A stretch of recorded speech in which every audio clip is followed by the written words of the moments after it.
Hi everyone, my name is Uma Dhupar and I am a qualified chartered accountant.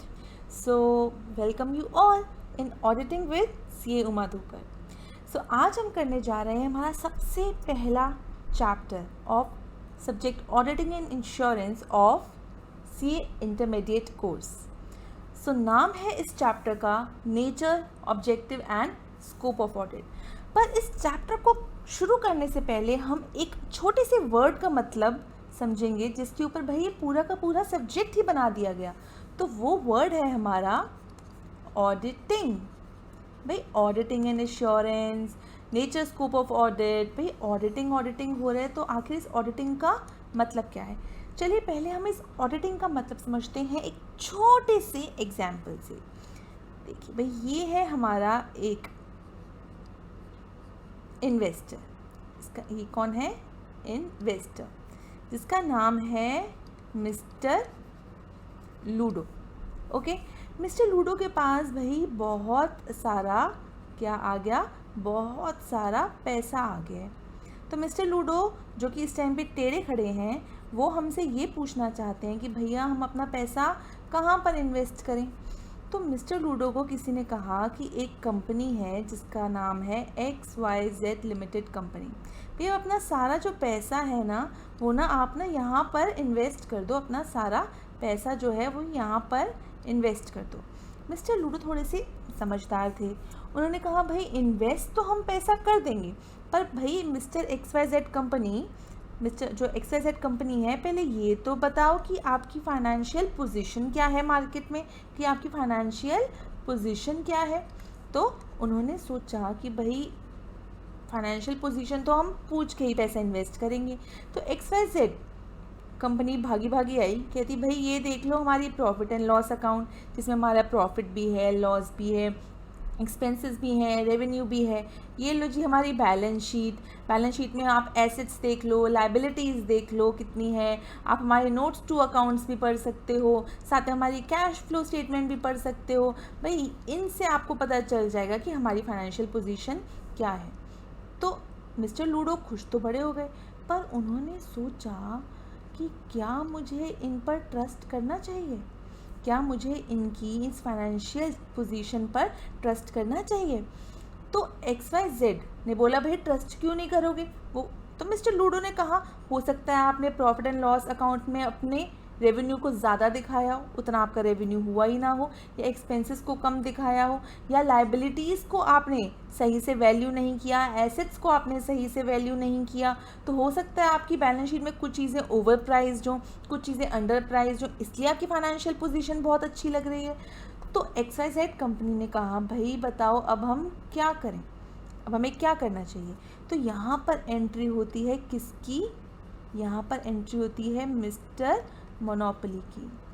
Mister monopoly ने कहा भाई एक बात बताओ, भाई मैं अगर इस फाइनेंशियल पोजीशन को, इसको मतलब P&L को, बैलेंस शीट को, NTA को, CFS को अगर एग्जामिन कर दूं, चेक कर दूं और आपको ये कहूँ कि हाँ भाई ये जो है बिल्कुल सही है, सही मतलब हम कह सकते हैं ना कि भाई ट्रू एंड फेयर पिक्चर दिखा रहे हैं पूरी XYZ कंपनी की फाइनेंशियल पोजीशन की, तो क्या मिस्टर लूडो आप इसमें इन्वेस्ट करना चाहोगे. मिस्टर लूडो ने कहा भाई ठीक है. तो मिस्टर मोनोपोली यहाँ पर आए और उन्होंने क्या किया, सारी फाइनेंशियल स्टेटमेंट्स को चेक कर दिया. पर एक बात बताओ, मिस्टर लूडो ने पूछा मिस्टर मोनोपोली से भाई चेक तो करने जा रहे हो, पहले रुको एक बात बताओ, क्या तुम्हारा इस कंपनी से कोई रिलेशन तो नहीं है. तो मिस्टर मोनोपोली ने पूछा भाई रिलेशन की बात कहाँ से आ गई, तुम चेक कराने आओ, चेक कराओ और जाओ. तो मिस्टर लूडो तो पहले से ही बहुत समझदार थे. उन्होंने कहा भाई अगर तुम्हारा XYZ कंपनी से कोई भी रिलेशन हुआ, अगर तुम कंपनी में किसी के भी भाई निकले या फिर कोई भी और रिलेशन चाचा मामा निकले, तो एक बात बताओ, तुम तो इस कंपनी के बारे में कुछ भी गलत चीज़ लिखोगे ही नहीं. तो ऑब्वियसली भाई रिलेशन होगा तो बायर्स व्यू देगा, किसी ना किसी के इन्फ्लुएंस में आकर गलत देगा. तो बताओ भाई तुम्हारा किसी कोई भी तरीके का इंटरेस्ट तो नहीं है कंपनी में. तो मिस्टर मोनोपोली ने कहा नहीं भाई मेरा नो रिलेशन विद कंपनी है.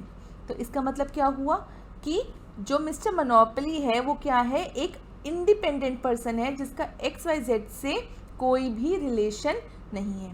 तो मिस्टर लूडो ने कहा भाई अब ठीक है, अब तुम्हारा एक अनबायस्ड व्यू होगा, मतलब no biased view, unbiased view होगा, और तुम किसी के भी इन्फ्लुएंस में आकर अपना डिसीजन नहीं दोगे। डिसीजन मतलब कि क्या भाई ये financial statements true and fair view देती हैं कंपनी की फाइनेंशियल पोजीशन का। तो मिस्टर मोनोपोली ने कहा ठीक है। तो अब जो मिस्टर मोनोपोली एग्जामिनेशन करेंगे हम उसको क्या कह सकते हैं, हम उसको कह सकते हैं इंडिपेंडेंट एग्जामिनेशन, हम उसको कह सकते हैं independent examination.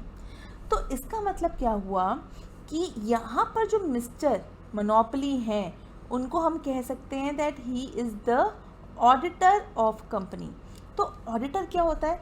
Auditor is a person जो एक कंपनी का ऑडिट करता है।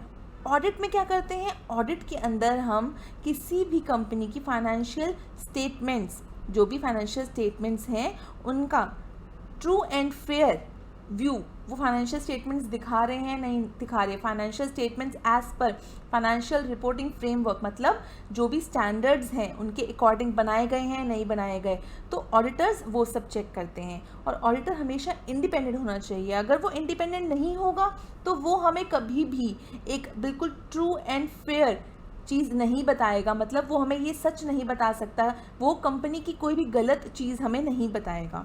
तो इट मीन्स व्हाट कि जो ऑडिटर होता है he should be independent of the company, he should have no relation with the company. So अब यहाँ पर मिस्टर लूडो अब इन फाइनेंशियल स्टेटमेंट्स पर जो कि हमारे ऑडिटर ने एग्जामिन करें इंडिपेंडेंटली, तो उसको चेक करके बता दिया कि भाई ट्रू एंड फेयर व्यू ये सारे फाइनेंशियल स्टेटमेंट्स दिखा रहे हैं, इसमें कोई भी चीज़ ओवर प्राइस या अंडर प्राइस नहीं है। तो अब मिस्टर लूडो जो हैं वो इस कंपनी में इन्वेस्ट करने के लिए मान गए। ओके, सो यहाँ पर जो मिस्टर मोनोपोली ने XYZ कंपनी के फाइनेंशियल स्टेटमेंट्स को चेक किया, उस प्रोसेस को हम क्या कहते हैं? ऑडिटिंग। अभी हमने ये समझा कि ऑडिटिंग वर्ड का मतलब क्या होता है। चलिए अब हम इसी चीज़ से कुछ कीवर्ड्स लिखते हैं जिससे बाद में खुद ही डेफिनेशन बन जाएगी हमारी ऑडिटिंग की। The very first keyword is independent examination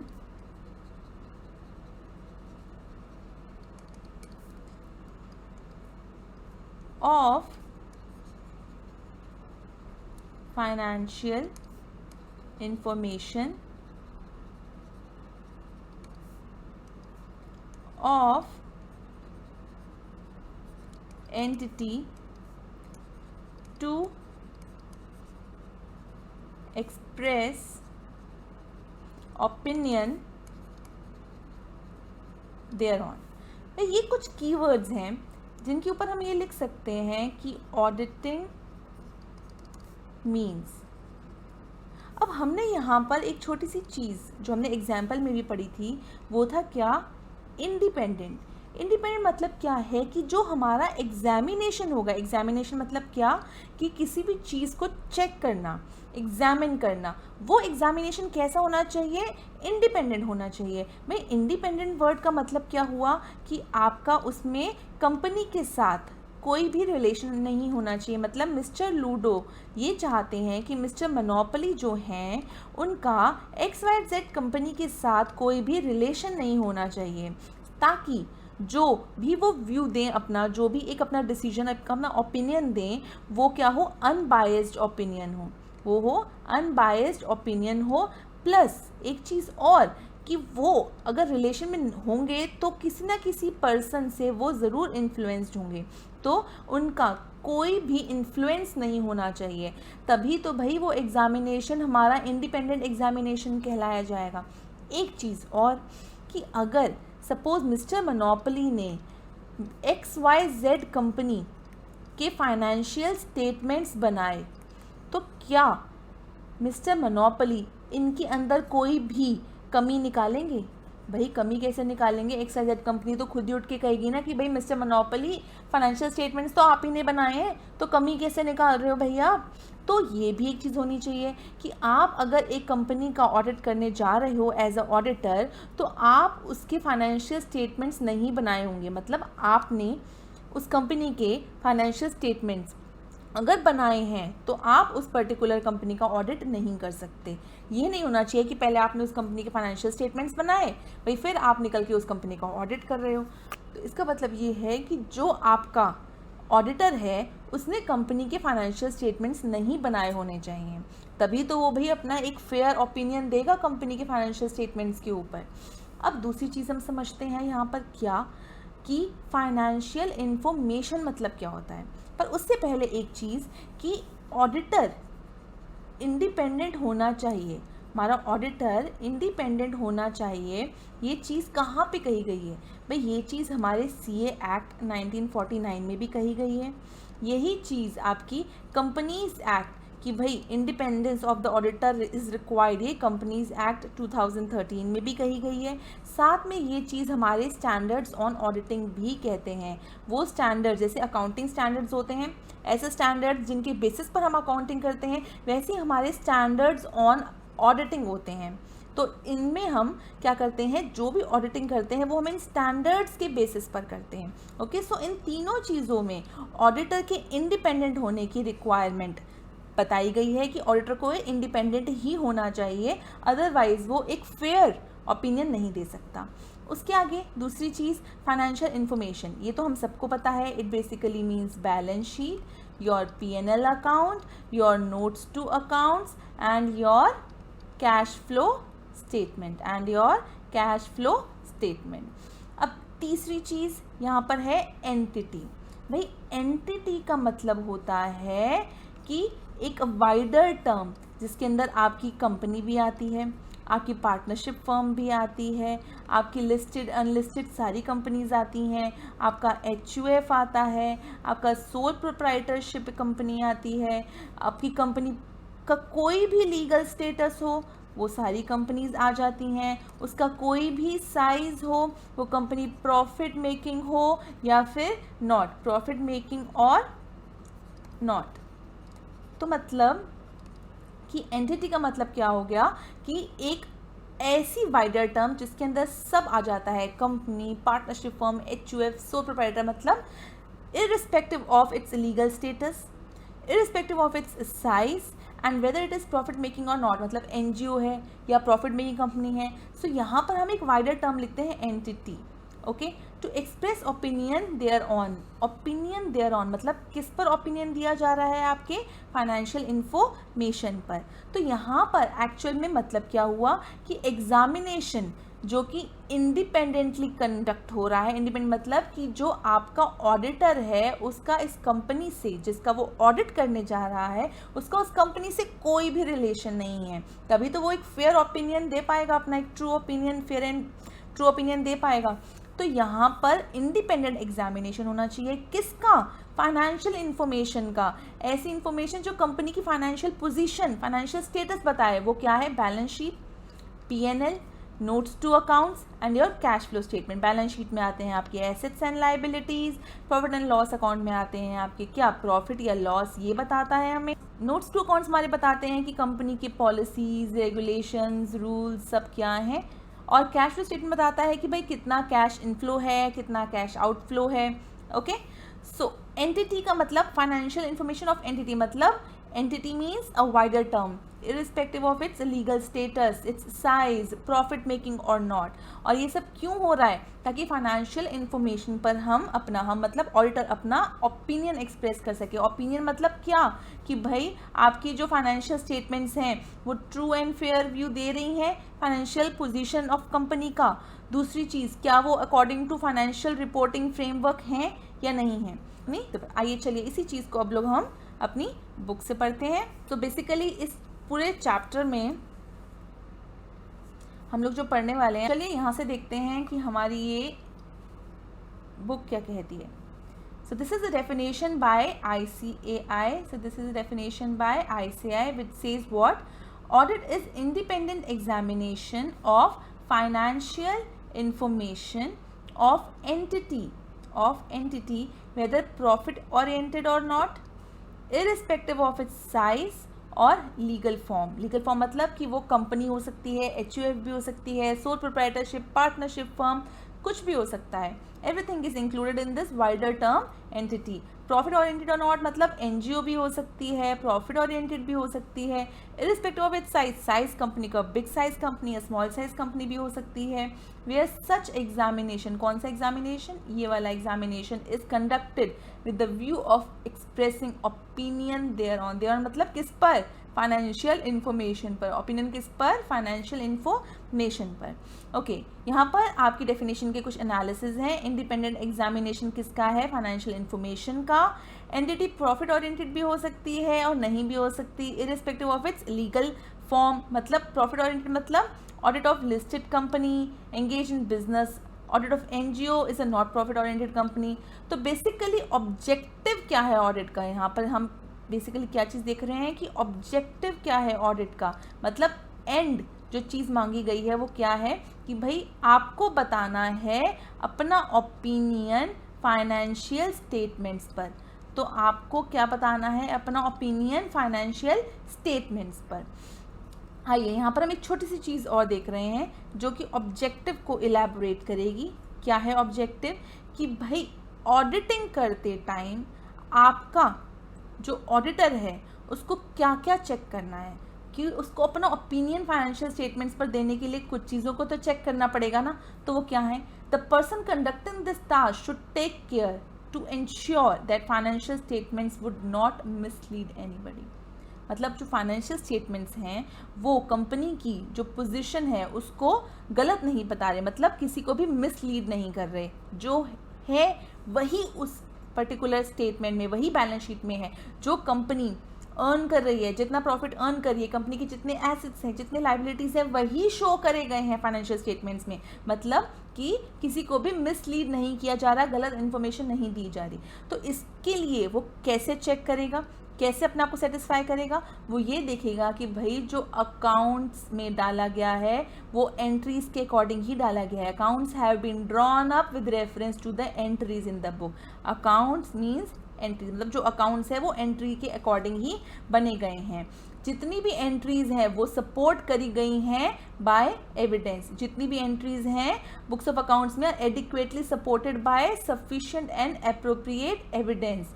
obviously अगर एक कंपनी कह रही है कि भाई हमने सेल करी है, सपोज कर लो 10,000 की, ठीक है, तो उन्होंने अपनी बुक में एंट्री डाल दी, क्या भाई कैश में सेल हुई है, cash account debit to sale account. किसको करी है, कोई एक कंपनी है ABC कंपनी, उसको सेल करी है. भाई क्या प्रूफ है कि सेल करी है, कोई बिल दिखाओ, कुछ दिखाओ, कोई एविडेंस दिखाओ कि भाई सेल हुई है. तो अगर कंपनी बिल प्रोड्यूस करके दिखा देगी कि भाई दिस इज़ द बिल, इसके बेसिस पर आप देख सकते हो, ये भाई इनवॉइस है कि भाई हाँ इसके बेसिस पर आप देख सकते हो कि हाँ भाई सेल हुई है 10,000 की. तो भाई क्या है, मतलब एविडेंस है. आप अपने आप कोई भी एंट्री बिना एविडेंस के अपने बुक्स ऑफ अकाउंट्स में नहीं डाल सकते. ये चीज़ हम लोग 11th-12th में पढ़ चुके हैं. आइए आगे, तीसरी चीज़ जो ऑडिटर को सेटिस्फाई करेगी ये देखने के लिए कि भाई कंपनी की फाइनेंशियल स्टेटमेंट्स मिसलीडिंग नहीं है, कि कोई ओमिशन नहीं होना चाहिए. जितनी भी एंट्रीज हैं सब की सब डली हुई हैं और कोई भी ओमिशन नहीं है. क्लियर इन्फॉर्मेशन, जो इन्फॉर्मेशन स्टेटमेंट्स में कन्वे करी गई है वो क्लियर है, मतलब information should be clear and unambiguous. Okay, financial statements amounts are properly classified, described and disclosed in conformity with accounting standards.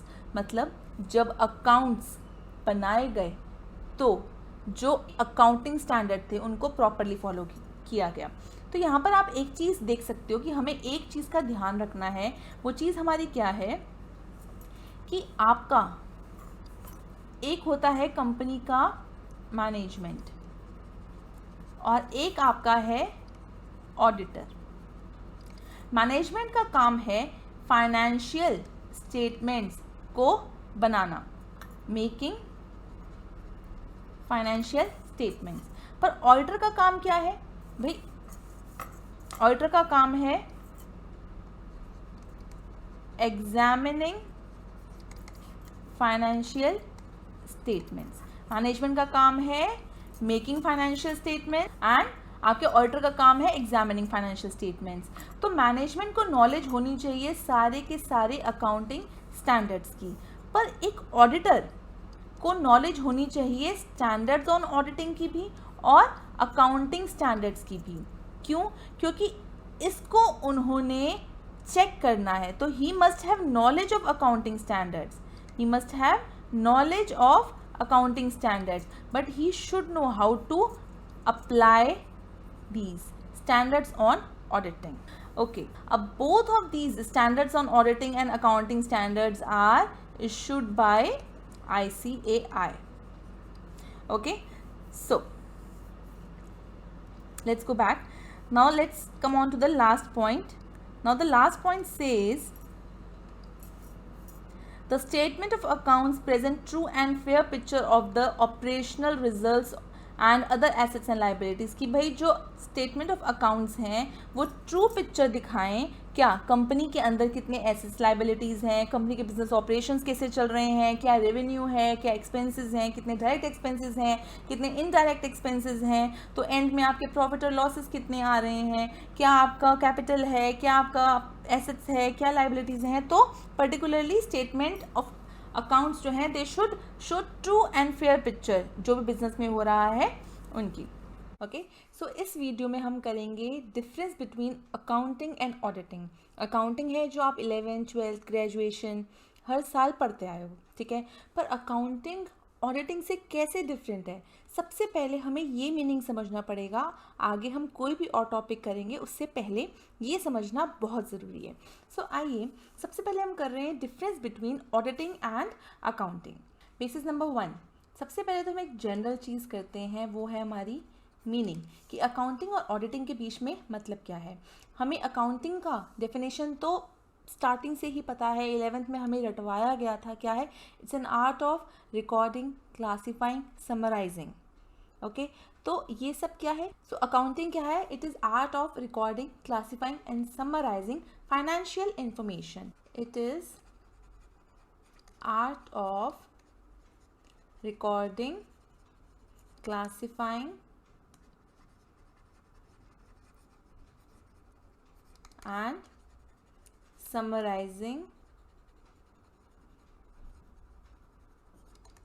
financial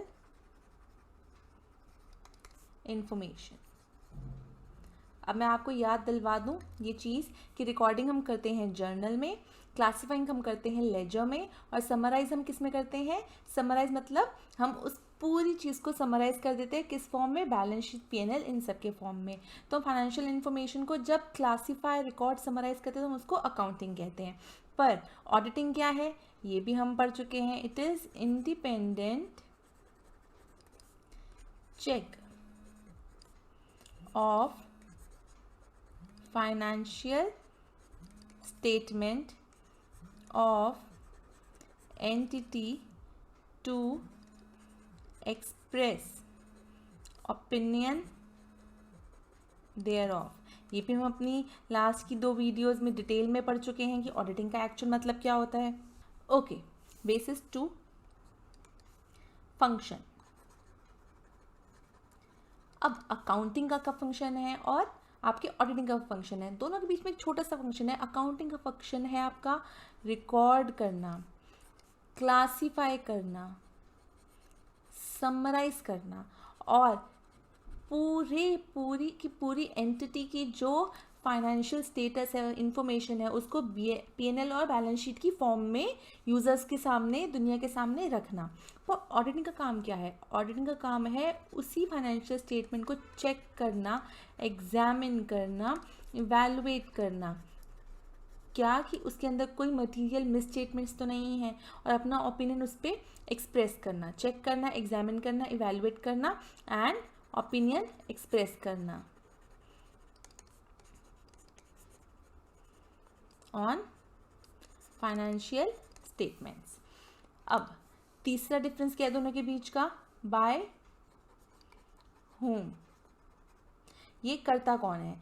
ये कर सकता है एनी पर्सन, ये कर सकता है any person who is having sound knowledge या आप कह सकते हो गुड नॉलेज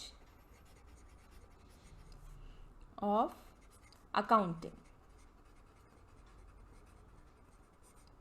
ठीक है, वहीं पर यहाँ पर ऑडिटिंग कौन कर सकता है?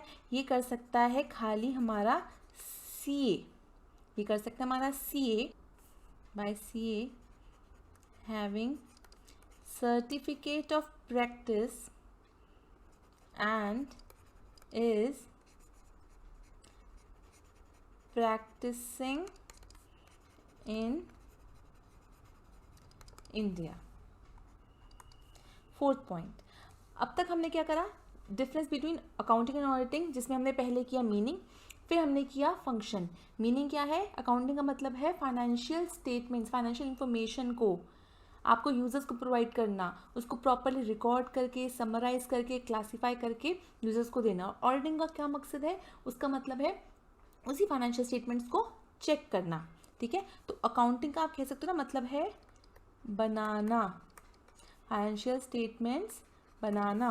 और इसका मतलब क्या है? फाइनेंशियल स्टेटमेंट्स को चेक करना कि वो भाई सही तो हैं, चेक करना सही तो हैं।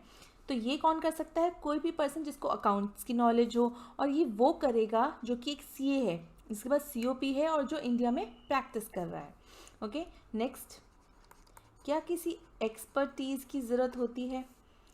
इसके पास होनी चाहिए अकाउंटिंग एक्सपर्टीज़। अरे भाई जाहिर सी बात है, जो आपके अकाउंट्स को बना रहा है, अगर उसके पास एक्सपर्टीज़ ही नहीं है, अगर उसको ये ही नहीं पता कि अकाउंटिंग स्टैंडर्ड्स क्या हैं, कौन सा फॉर्म है, क्या कंटेंट है, अकाउंटिंग स्टेटमेंट्स को, जर्नल को, लेजर को कैसे आपने शो करना है, कैसे आपने प्रोजेक्ट करना है, कैसे आपने क्लासीफाई करना है, कैपिटल एक्सपेंडिचर्स कौन से हैं, आपके रेवेन्यू एक्सपेंडिचर्स कौन से हैं, पीएनएल में कौन से आइटम्स आते हैं, तब तक तो वो आपका समराइज़ नहीं कर सकता है। तो वैसे ही अकाउंटिंग वही कर सकता है जिसके पास अकाउंटिंग एक्सपर्टीज़ हो, और आपका ऑडिटिंग वो कर सकता है जिसके पास आपकी दोनों अकाउंटिंग एंड ऑडिटिंग एक्सपर्टीज़ हो। ओके, क्यों? क्योंकि एक ऑडिटिंग जो सीए करता है, जब तक उसके पास ये नॉलेज नहीं होगी कि अकाउंट्स कैसे बनाए जाते, तब तक वो अकाउंट्स को चेक कैसे करेगा? चेक तो तभी करेगा ना जब उसको नॉलेज हो कि अकाउंट्स बने कैसे हैं, और ऑडिटिंग करने की उसको ऑडिटिंग की नॉलेज भी होनी चाहिए। सो ऑडिटिंग खाली वही कर सकता है जिसके पास अकाउंटिंग और ऑडिटिंग दोनों की नॉलेज हो। सो हमारा नेक्स्ट बेसिस है, बेसिस फॉर डिफरेंस है प्रिंसिपल। हम अकाउंटिंग करते हैं एज पर अकाउंटिंग स्टैंडर्ड्स। यहाँ पर लगते हैं हमारे क्या? एएस। और ऑडिटिंग हम करते हैं एज पर एसेज। ये हमारे क्या होते हैं? Standards on auditing. Okay, next is our primary responsibility. Primary responsibility, primary responsibility accounting के केस में प्राइमरी रिस्पॉन्सिबिलिटी किसकी होती है? अकाउंटिंग केस में प्राइमरी रिस्पॉन्सिबिलिटी होती है मैनेजमेंट की। Primary preparing of financial statements is responsibility of management. वहीं पर ऑडिटिंग किसकी प्राइमरी रिस्पॉन्सिबिलिटी होती है? Auditing is primary